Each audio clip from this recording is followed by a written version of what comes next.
गजल पेश कर रहे हैं। कहाँ है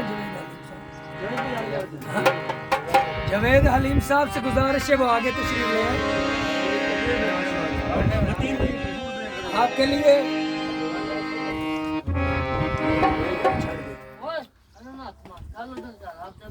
प्यार करता हूँ तेरी आंखों से,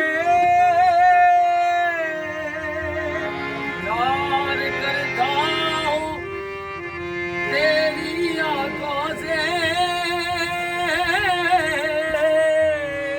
प्यार करता हूँ जवेद भाई की आंखों से, जीता मरता हूँ जवेद भाई की आंखों पे, इतना घर वाली से नहीं डरता जितना डरता हूँ तेरी आंखों से।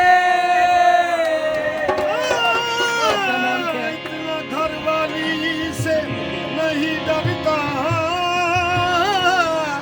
जितना हूँ डरता हूँ तेरी आंखों से। ये सफीउद्दीन भाई जवेद भाई को कह रहे हैं, जवेद हलीम साहब को, किसी के हाथ में हीरा किसी के कान में हीरा,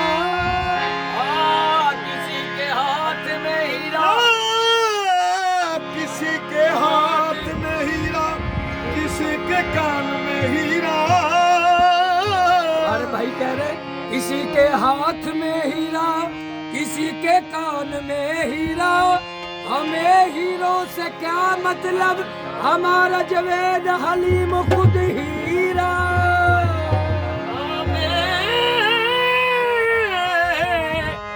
हमें हीरो से क्या मतलब है, हमारा यार खुद हीरा। मस्त नजरों से अल्लाह बचाए,